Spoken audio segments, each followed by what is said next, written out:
Hey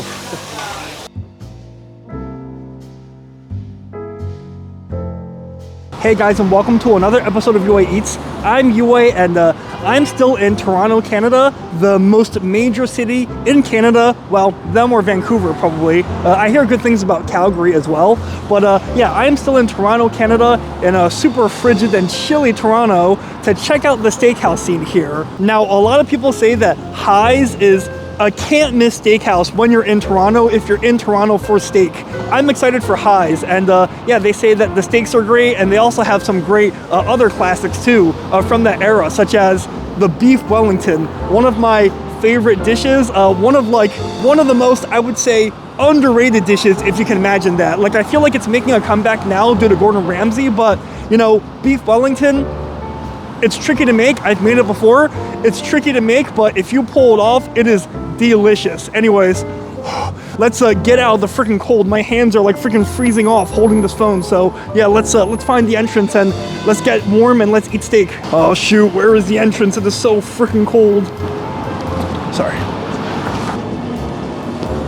Okay, I hope this is it. Please let this be the entrance.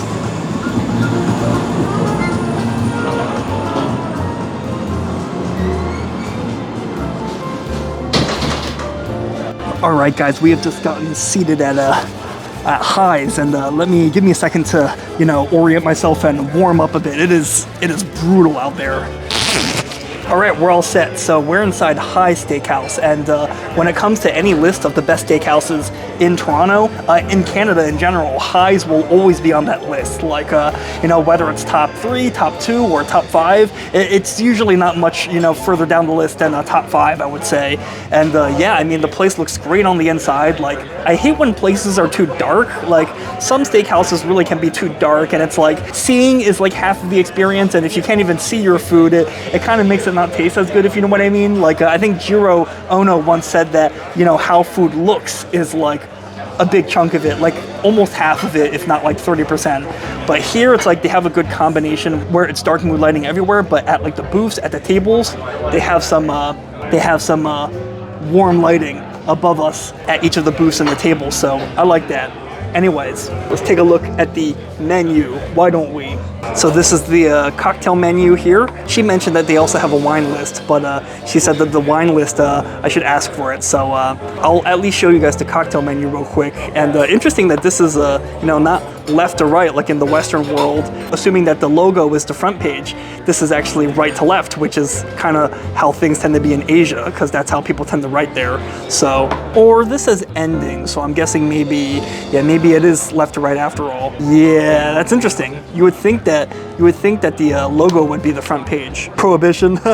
I guess they had Prohibition here in Canada too, unless this is a reference to America. So these are some mocktails, and these are adult approved. They're not too alcoholic. These other drinks, yeah, I'll just quickly flip through this. Otherwise it's gonna, you know, take way too long to go through all of these, especially since I'm probably not even gonna order any of these.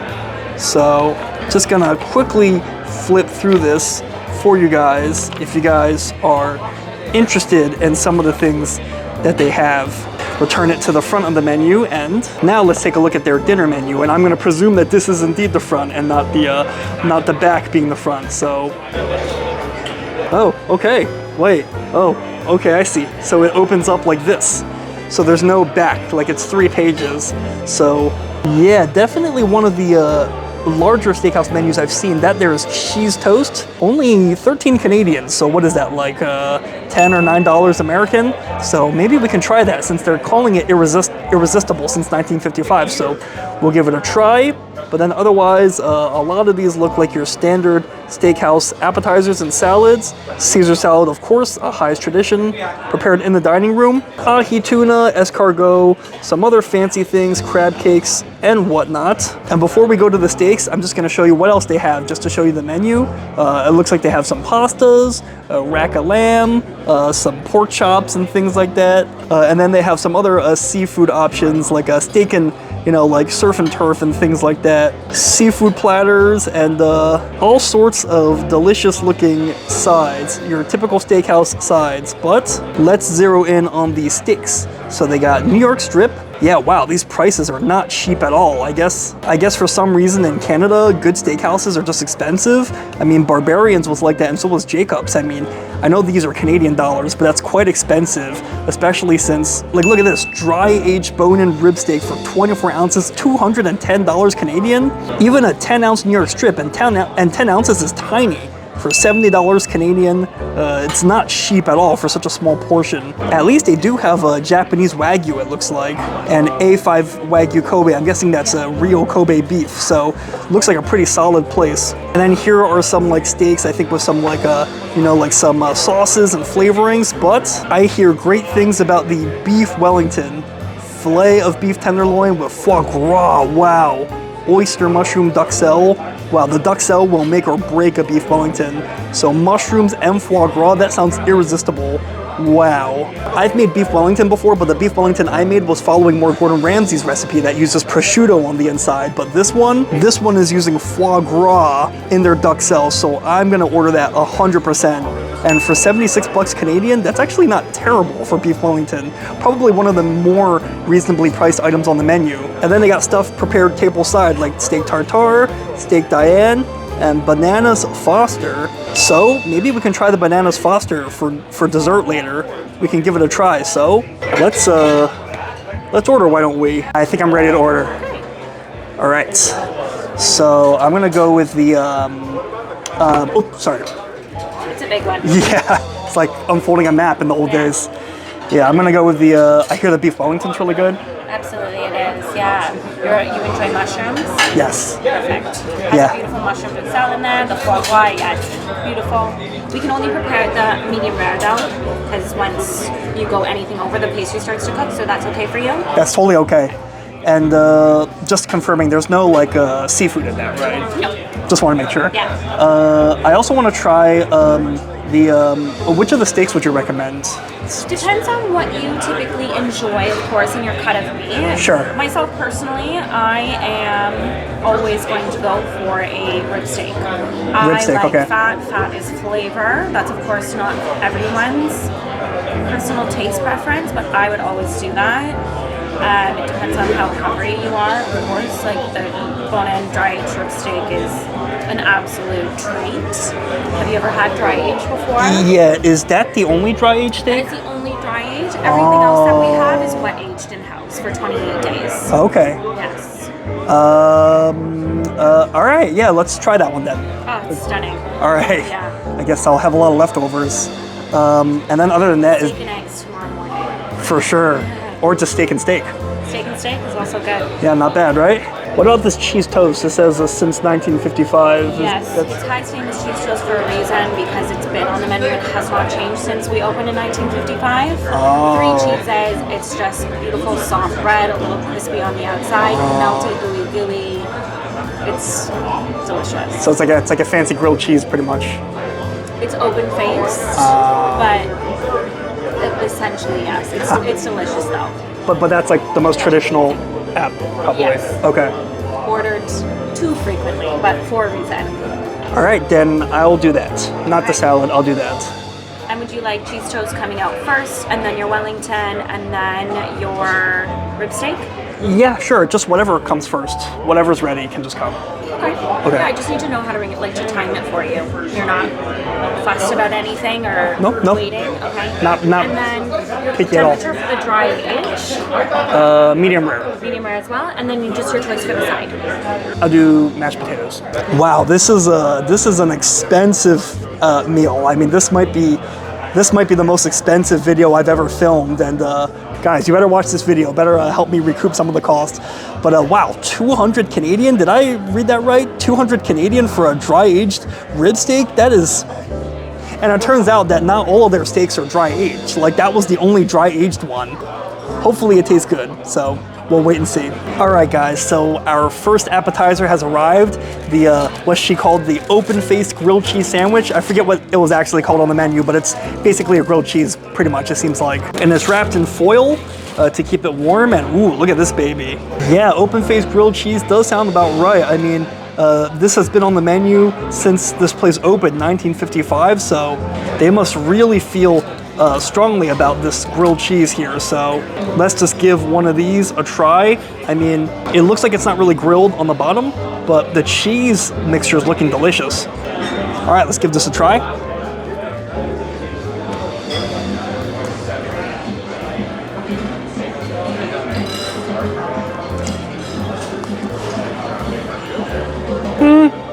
Okay, so it is pretty good, but on the other hand, it's also, like I said, it's basically just a grilled cheese sandwich, but just open face, you know, just not closed up. It's definitely mostly cheddar, like I taste a sharp cheddar.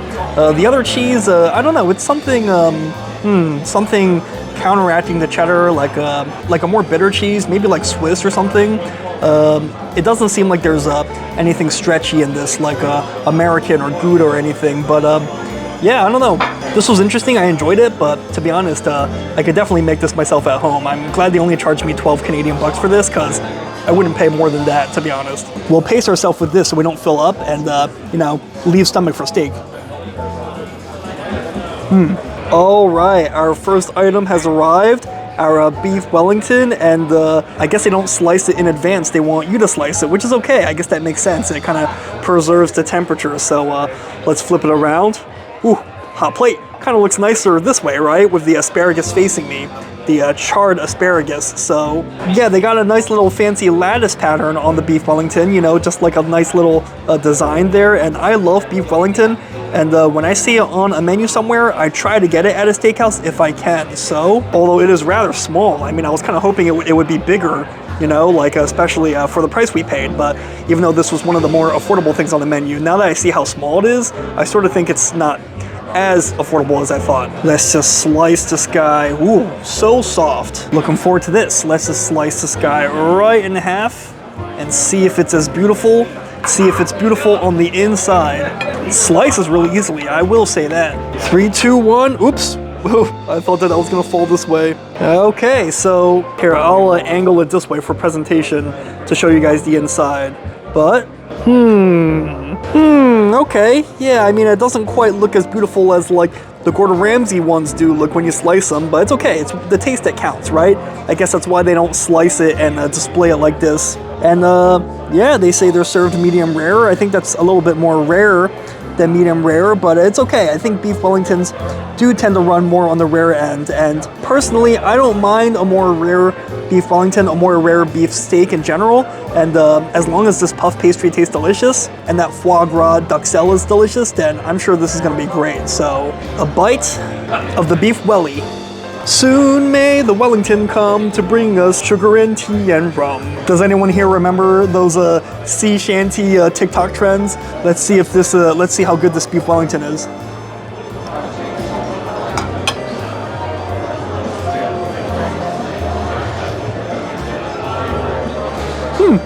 It's good, but not great. Let me break it down. Now, I would say that the star of beef Wellington is a few things. Number one, it's the puff pastry, and the pastry here actually tastes quite delicious. Like, this puff pastry is buttery, it's you know, it's crispy, it's not too doughy, it's not too thick, it's just the right thickness level. This puff pastry is delicious. They got a great recipe going for this puff pastry.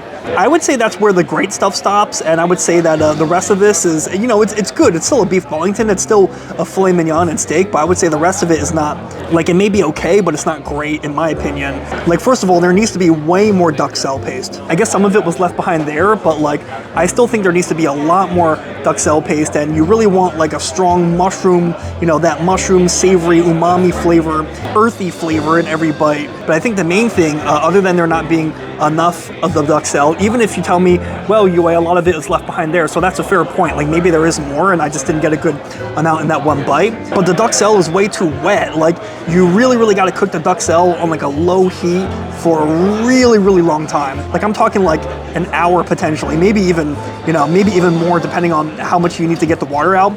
But you really need to cook this duxelle on a low heat and get as much water out as you physically can, because the problem is that like, if it's wet at all like it is here, it's gonna make the whole thing taste kind of wet and slimy, and that's not great. You want it to be a paste, not like a sauce. And then there comes the meat. I mean, I actually think the meat is quite tender.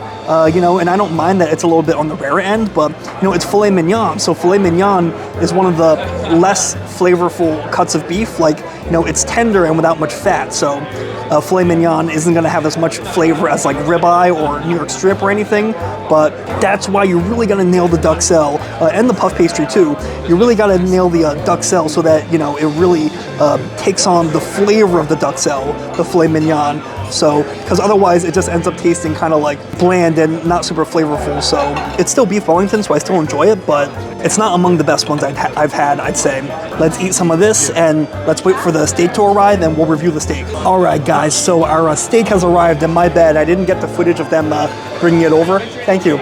Because when I saw her carrying it, I thought it was ice cream at first, like some sort of dessert. Like I thought it was a cake and like ice cream on the side. So, and the way that it looks, doesn't it from far away potentially look like ice cream? Like, just imagine that someone is holding this like all the way across the room, you know, especially in the dark. But yeah, this is our dry aged rib steak. A rib steak is a ribeye steak with the bone still. So in this case, actually we got a big bone over there, so, you know, I wonder if they'll let me take that back to the USA. I would love to keep that to make soup out of, but probably won't work, right? And those mashed potatoes are in like a beautiful swirly pattern, you know, almost like a more beautiful pattern than the beef Wellington. So, and just to clarify, like they sliced this beef, and they did that because they asked me right before they brought it. They said, do you want it sliced or do you just want it as is? And yeah, I figured I'd let them slice it because I wanted to see the pattern.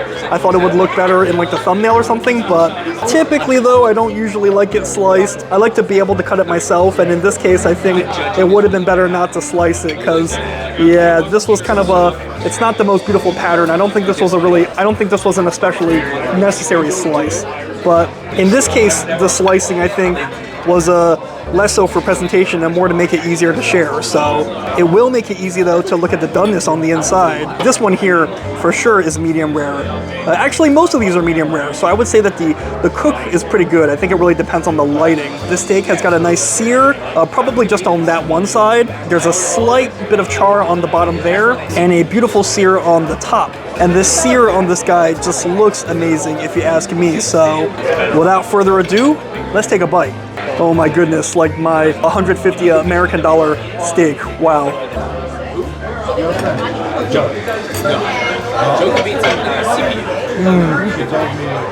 It's under the IPA Federation. It's like oh, but boy, is that delicious! Wow. Oh. IPF is like international, so like. Oh man, unbelievably juicy. Oh. Okay, Highs may be charging high prices, but they're definitely high in flavor too. Wow, that was incredible. That was probably one of the top rib steaks I've ever had. So was this worth like 200 Canadian dollars, 130 or so US dollars? I don't know. I mean, probably not. The price was quite ridiculous and you wouldn't pay this much back in the States, even in New York, but I cannot complain about the flavor. The steak itself is just incredible, like one of the best steaks I've had in a long time, if not ever. Like the way it looks is just how it tastes. Like this crispy sear on the outside adds like that delicious textural crunch, and the sear is made even better by just how tender and soft this steak is on the inside. Just look at how tender this guy is. Just look. Here, I'll pick this guy up. This steak can like play like a limbo game or something. Like, it's really, really flexible. The cook was spot on, preserving the juiciness, the fat, the delicious fatty flavor of the ribeye. The dry aged flavor of this guy is great. Like, you definitely taste that funkiness in every bite. And the steak is just so juicy, you know, so marbled and juicy that it's probably masking a bit of the dry aged flavor, but the dry aged flavor is there and it like completes the puzzle. Wow, the beef Wellington may not have been for me, but this rib steak is one of the best rib steaks I've had. This is incredible. Wow.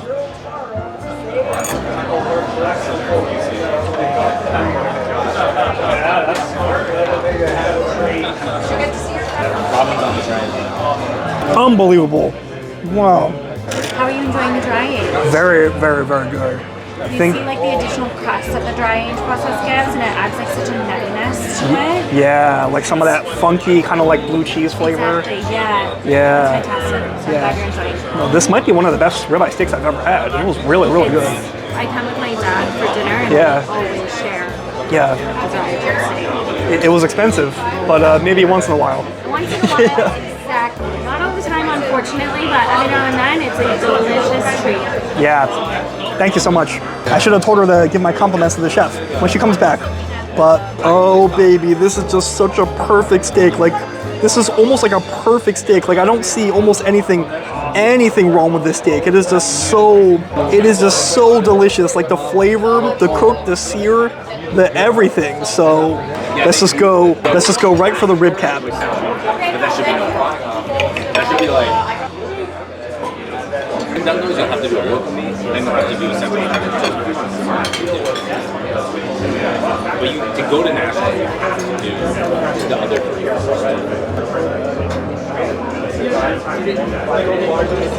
Oh, one of the most delicious bites of food I've placed in my mouth all year. And I don't mean like just 2025, like, you know, just from January 1st till now. I meant like going back a year in the past, like the past 365 days. Wow. Let's quickly try some of the mashed potatoes, which, like I said, from afar looked like whipped cream or ice cream or something.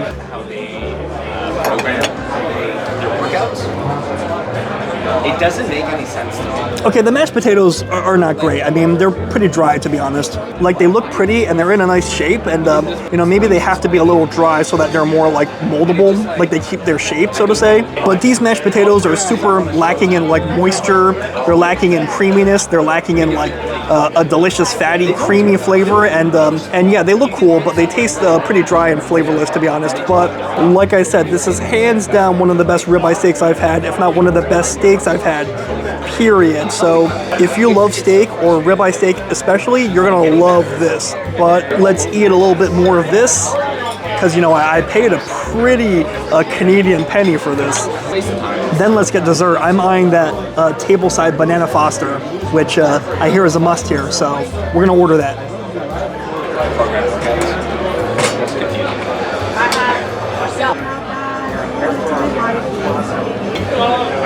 Is it big in there? What are the all-time Whoa.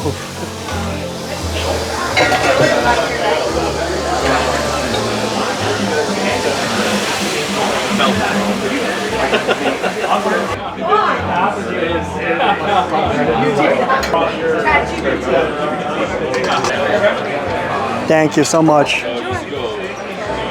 All right, guys, this is piping hot banana and sauce on vanilla ice cream, so we better act fast so that this guy does not melt. So first, let's try some of the banana on its own, and then we'll combine it with the ice cream next.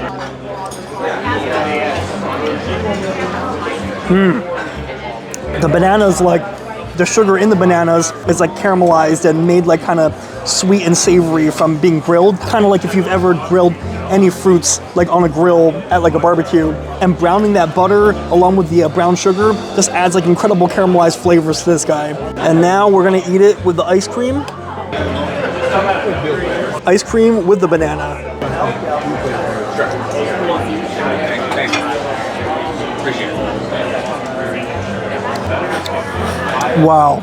It's melting fast just because of the heat of everything, but it's like the bananas already have like their natural sweetness, but they're warm, so the ice cream adds like a nice cool component, and the little sauce / little caramel sauce that they made, it's sticky and like a sweet, but kind of tastes like, you know, when they flambe it, it kind of gives it like some flavor from like the fire in a way. Wow. This dessert is the ultimate like cold meets hot, so.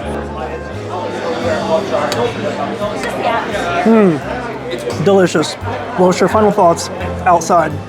All right, guys, so we just finished eating at RIBEYE Steakhouse, and I'm gonna keep this quick because it's not as cold as it was earlier, but it's still pretty chilly, and I really should have brought some texting gloves or something. Yeah, no, it was an expensive meal. It was really, really pricey. It was, the net amount was well over 200 bucks, and after tip, you know, definitely over 300, I would say, or close to 300. So yeah, but on the bright side, there's no tax right now, and apparently that's like a temporary thing here in Canada. Like, they don't have tax, they don't have sales tax for like, you know, the next month or so. So I guess I came at the right time in terms of saving money, but not in terms of not in terms of the weather. But overall, I felt that while it may have been extremely expensive, probably too expensive, I felt that High Steakhouse was, for the most part, really good. The steak, the most important part, was fantastic. And the Banana Foster, their iconic dessert, a really, really interesting dessert. I haven't had Banana Foster before, so I'm not sure how it compares to other Banana Fosters, and you know, it was cool from a showmanship standpoint, but you know, not sure how necessary the flambe is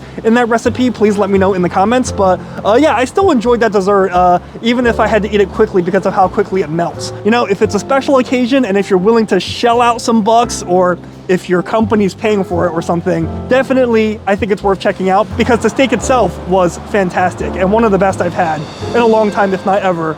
But anyways, guys, that's going to be it for this video. So thank you so much for watching. I am going to get out of the cold and go back to my Airbnb because it is way too cold to be outside, especially without gloves. So if you've been to High Steakhouse before, let me know what you thought of it. And do you think High Steakhouse is one of the best steakhouses in Toronto, in Canada, anywhere that you've been? And what's your favorite steakhouse anywhere, Canada, America, anywhere in the whole world, England, Sweden, Japan, China, wherever? Let me know in the comments, because great minds eat alike. And as always, if you like my videos, like and subscribe. That way you stay up to date whenever I post another video. So way too cold to be out here, so I'm catching an Uber and I'm going back to my Airbnb. So until next time, I'll see you later.